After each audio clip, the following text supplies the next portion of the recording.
Hey there, thanks for stopping by checking out this week's video. On this episode, we'll be doing a little bit on the outside and a little bit on the inside. Enjoy. Thanks for viewing.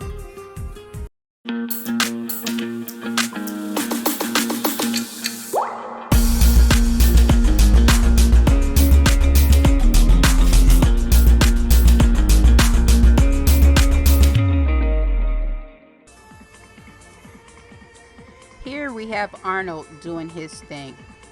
He starts off with the angle grinder, sawing off the residue from the broken step and the old step and all that, and making preparation for the new runner that he's going to put on there.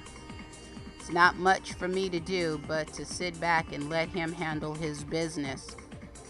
He shows me a lot of stuff along the way. Now that he got the wheels off, he inspects my brakes, which is a good thing. I appreciate that. And let me know everything looks good except for my tires. They're worn. Yes, I need new tires. Other than that, I just sit back and just watch Arnold handle his business. Now that the van is back home, parked in its wonderful spot, time to get my hands dirty. Got to get this cabinet situation put together. I purchased it originally from Habitat for Humanity, and it was I guess an entertainment center or something.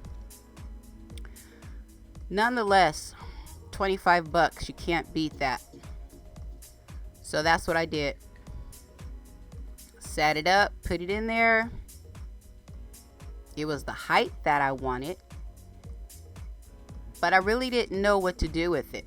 It actually came together on its own. I let Papa George take a look at it, see what we could do with it, or should I say see what he could do with it, since he's into cabinetry.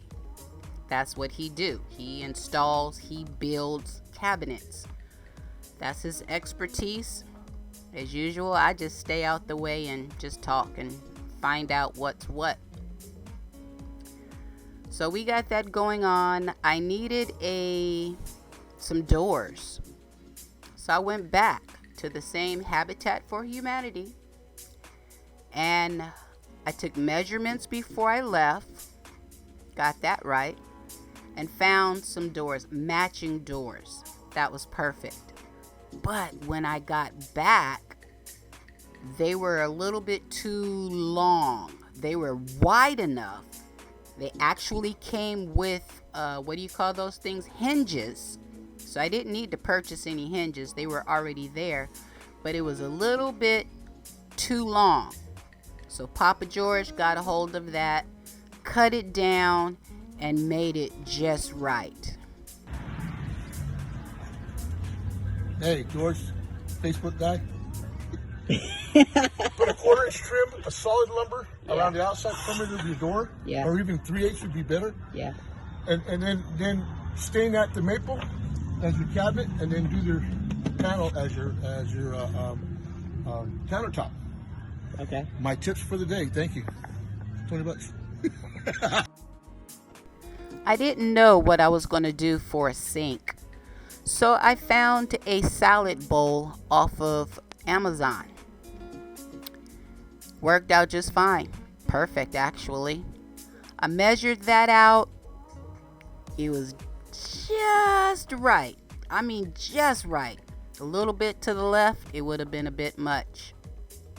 Just enough space for the faucet that I was going to use. That worked out well. Measured it, cut a circle, measured it again. It appeared to be just right. Measured it again because I really didn't have room to mess up, and start cutting.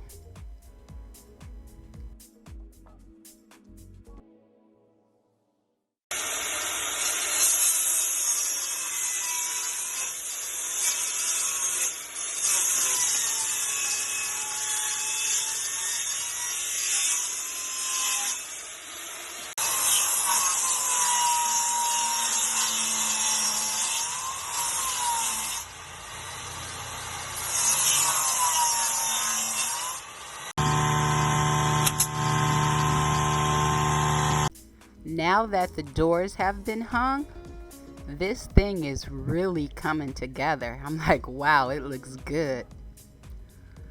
But I'm trying to figure out still, how do I want to paint it? I still have one section that needs to have a door or something. It's just open. I don't want a open cabinet like that.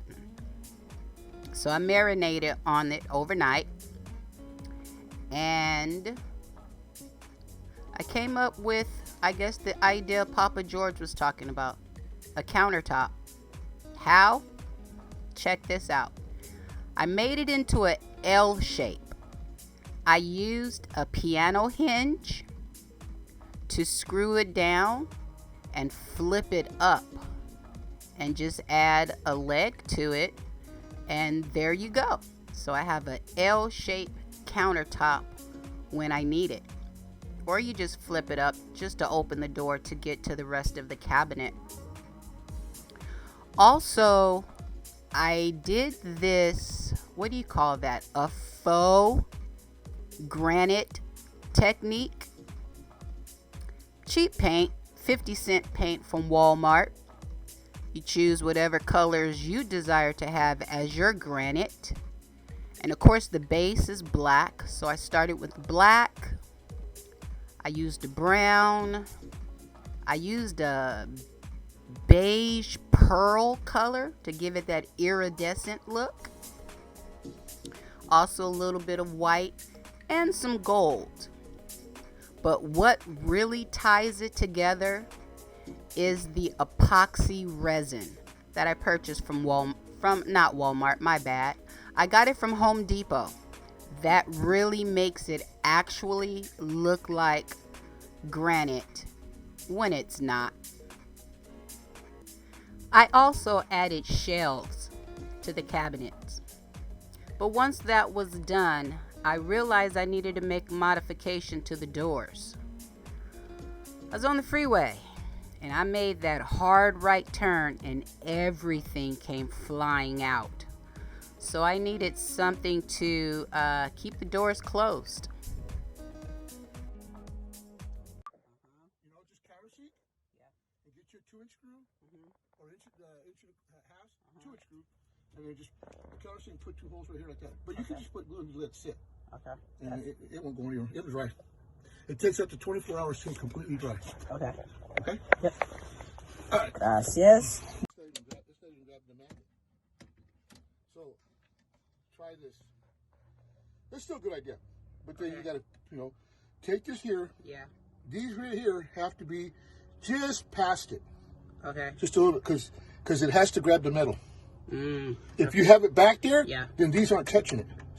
See how it goes back and forth? Yeah. So what it does is this plate is not going in far enough to grab that. Okay. Okay. See, you just moved it forward. Yeah. All you gotta do is loosen these. And bring it up some more. And then put it. Actually, you could probably put this here in that hole right there. Okay. Just take the screw out and bring it.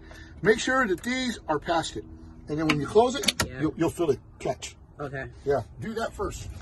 Like that one, because what the water is, that's full of water. See, that's kind of... It's because it's too far back. It's still too far back? Yeah, it's not even touching.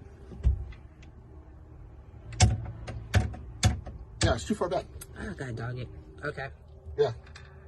Yeah, well, I mean, see... The cabinet is complete. Thanks for watching. Check out the next episode.